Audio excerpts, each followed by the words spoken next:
अखिलेश यादव ने भी सदन में वंदे मातरम पर चर्चा की। कन्नौज से लोकसभा सदस्य अखिलेश यादव ने कहा कि देश की आजादी में वंदे मातरम ने क्रांतिकारियों को असीम ऊर्जा दी और देश का आजादी में इसका बड़ा योगदान है। राष्ट्रगीत वंदे मातरम के 150 वर्ष पूरे होने पर प्रधानमंत्री नरेंद्र मोदी के साथ ही अन्य नेताओं ने लोकसभा को संबोधित किया।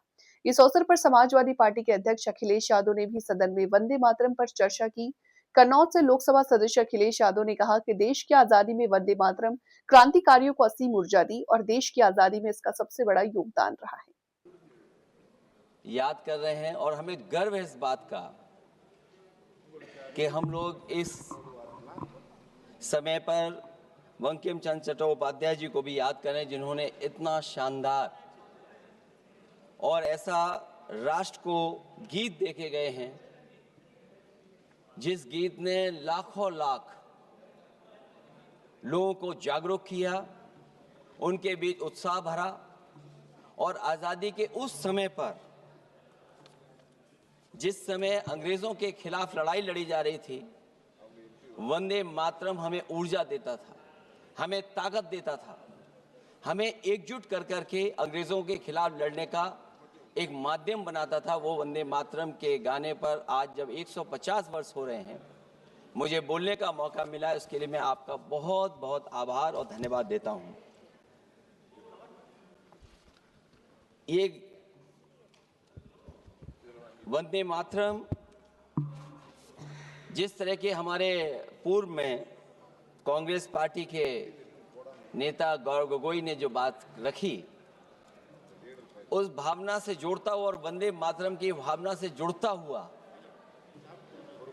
जिस समय कलकत्ता के कांग्रेस के अधिवेशन में रविन्द्रनाथ टैगोर जी ने गीत गाया, उसके बाद लोकप्रियता इसकी आम लोगों के बीच पहुंच गई।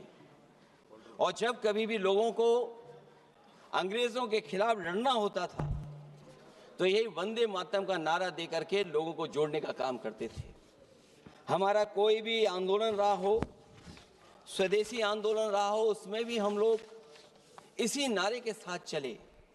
वंदे मातरम को लेकर के हम लोग इतना देश को एकजुट कर दिए कि अंग्रेज घबराने लगे। और जब अंग्रेज घबराने लगे, तो जहां कहीं भी वो देखते थे कि ये नारा लग रहा है, वहां पर देशद्रोही का कानून लगाकर लोगों को जेल भेज देते। ये भी इतिहास है कि जिस समय बंगाल में बच्चों ने गाना गाया, इस गीत को अपने क्लासरूम में गाया, उस समय भी अंग्रेजों ने उनके खिलाफ मुकदमा लगा के उन्हें जेल भेजने का काम किया। ये वंदे मातरम अंग्रेजों ने बैन भी कर दिया। 1905 से लेकर के 1908 तक बैन कर दिया गया। और बैन के बाद भी लोग माने नहीं, हमारे क्रांतिकारी लोग माने नहीं, और वंदे मातरम को हमेशा उन्होंने अपने दिल और दिमाग में रखा और जनता के बीच में इस आंदोलन को आगे बढ़ाते रहे। सभापति महोदय, जो हमारे सत्ता पक्ष के लोग हैं, वो हर चीज को ओन करना चाहते हैं। ये 150वें वर्ष में जब हम वंदे मातरम याद कर रहे हैं, बंकिम चंद्र चट्टोपाध्याय जी को हम याद कर रहे हैं कि उन्होंने इतना महान गीत हमें दिया है। सत्ता पक्ष के लोग समय समय पर हमें देखने को मिलता है कि जो महापुरुष उनके नहीं हैं या जो चीज उनकी अच्छी नहीं है, उनको वो ओन करना चाहते हैं। 150वें वर्ष वंदे मातरम, मैं अभी वो बात कहूंगा और मैं बात कहूंगा और हमारे मंत्री जी उसका जवाब देना। सभापति महोदय, क्योंकि ये बात ओन करने की आ रही, अपनाने की बात आ रही, तो मैं सभापति महोदय, मैं अपने सत्ता पक्ष के लोगों को याद दिलाना चाहता हूं।